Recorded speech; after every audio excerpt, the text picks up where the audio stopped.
I just unloaded some goodies from Ontario, Canada. Got it right there in front of the forklift. Let's open it up and see what we have there. Make sure it's all there.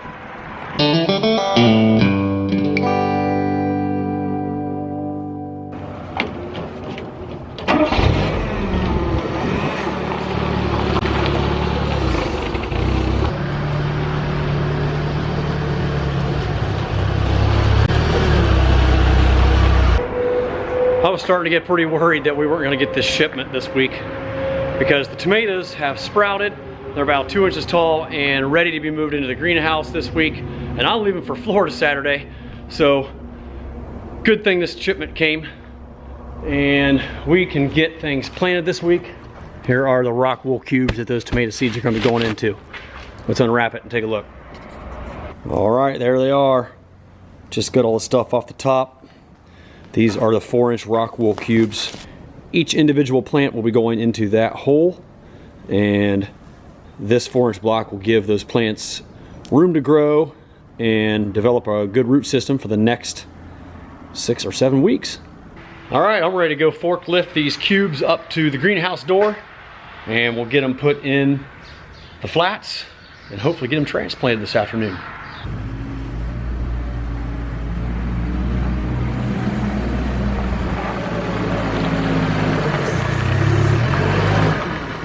All right, we got 750 cubes ready to plant. Now we just need to get them all watered down and wet so we can put the plants in tonight. This is our smallest planting. The next one's going to be about 1,300 plants, and then we'll have a few more after that. All right, we have the first watering done on these rockwool cubes, and that was just an initial wetting. Even after flushing them the second time to get all the impurities and contaminants out of the rockwool, if there is any. I mean, supposedly that's inert and sterile, but I've had some issues in the past, so I just make sure to always flush them really well.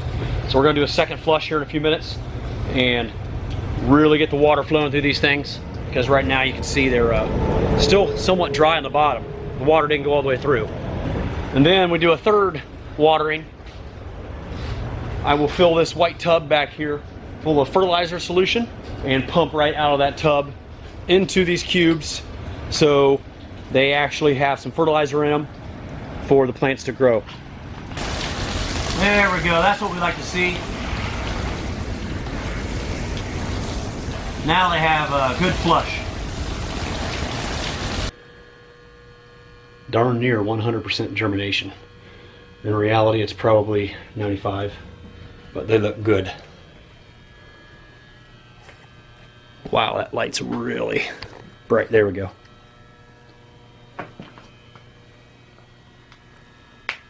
As expensive as these seeds are, thank goodness they all came up.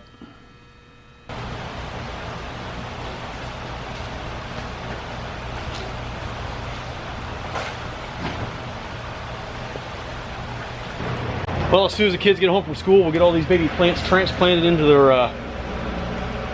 4-inch rockwool cubes. Get the 2 grow lights working up here, get them on timers, and get some fertilizer on them, and they'll be good to go. All right, I have the tub full of water here that we're going to be fertilizing our rockwool cubes with, and I have a pH EC meter that also reads temperature. You see it says 0 right now. Our well water has about 0.85 ms, which is the electroconductivity, like the salt content in the water. Reverse osmosis water or distilled water would be pretty much a 0. So stuff that's in our well water is about 0.85. We need to get that closer to 1.8 or 2 for fertilizing our young seedlings. Fortunately, we had some nice warm weather today to bring our tomato plants out of our basement and into our greenhouse. Sometimes it's so cold outside that I have trouble getting them from our house into the greenhouse, even though it's only like 100 feet away. If it's below freezing and windy, you can have severe damage to the baby seedlings in no time at all. So today we were lucky. It was like 56 degrees, a little windy, but had no problem getting the baby tomato plants out here. And now I am preparing the fertilizer solution that I'm going to be watering the plants with here shortly. Now normally I would need to warm this water up to about 75 degrees or so there's no cold shock on the seedlings, but it's so warm in this greenhouse today that I'm not going to. I'm just going to water them with cold water, and the sun that we have today will warm everything up. You can see here it's 78 degrees in here already with no heat. That's just from the sun, and it's even cloudy out today. So if it was clear out and not windy, it would probably be 90 some degrees in here. I'd actually have to open the door and the vents to cool this place down. But 78 degrees is perfect. So we're gonna get this water prepared. And like I said, I don't need the heater today because the greenhouse will warm it up. We need to bring the pH of this water down to 5.8. And right now it is about 7.5, 7.5, almost 8 sometimes coming out of our well. And we are going to use sulfuric acid. Sulfuric acid does not harm the plants at all. All we're doing is lowering the pH of the water to about 5.8. And actually the sulfur that is in sulfuric acid is beneficial to the plants. So here I have a little bit of calcium nitrate. That's about 15% nitrogen with some calcium in it. And here we just have a NPK, nitrogen, phosphorus, potassium mix that is designed for tomatoes. And we're going to mix almost equal parts of these and dissolve them here in this blue bucket. We'll put some hot water in here, get the nutrients dissolved, and then we'll pour them into the big tank, stir it up, and then pump it directly onto the cubes. This little water trough heater does a great job of warming our water up pretty quickly. We get that about 75-80 degrees, and that'll help dissolve the nutrients quicker. Alright, let's try starting off with half a cup of acid.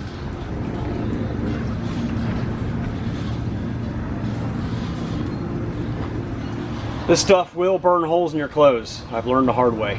I have many jeans and shirts peppered with little holes from splashing this stuff on me. I am now always very careful handling this stuff. Alright, so I'm just going to take this acid, dump it right in the water.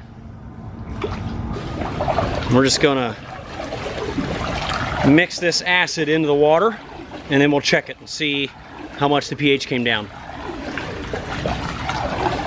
It's very easy to put too much acid in, and once you've done that, it takes a lot more water to be added to the tank to get it back to safe levels.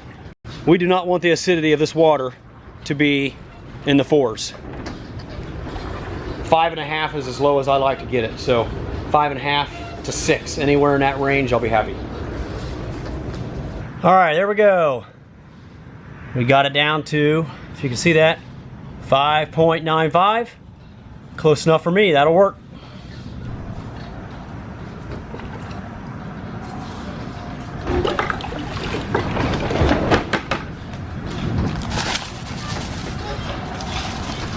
We're going to do about half the nitrogen. Plants just don't need a lot of nitrogen when they're young. Makes them grow too long and leggy.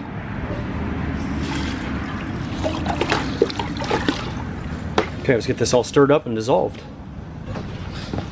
Just gonna put it all in.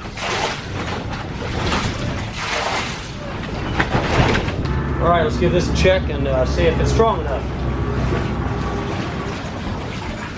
It's varying between 1.8 and 2, which is exactly where we want it. If I lift the meter out of the water, it goes back down to 0. So there we go. Right where I want it. Right around a 2. Boy, it's getting windy out. So here's my little submersible pump.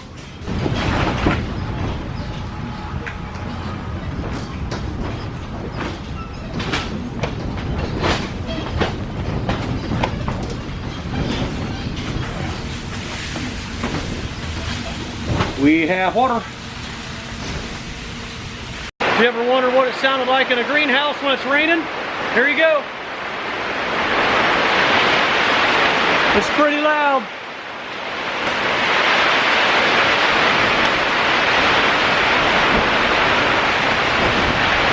And that's just a light rain.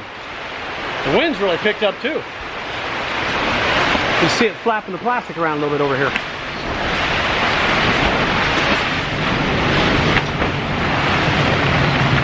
Now that's a storm. Woo!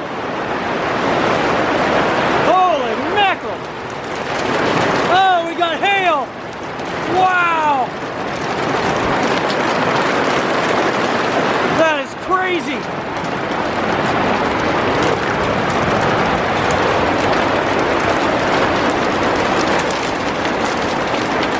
All right, now that the kids are home from school, they'll be out here in a few minutes and we will get all these plants stuck in the holes of the larger cubes. But I just wanted to give you a close-up of what they look like.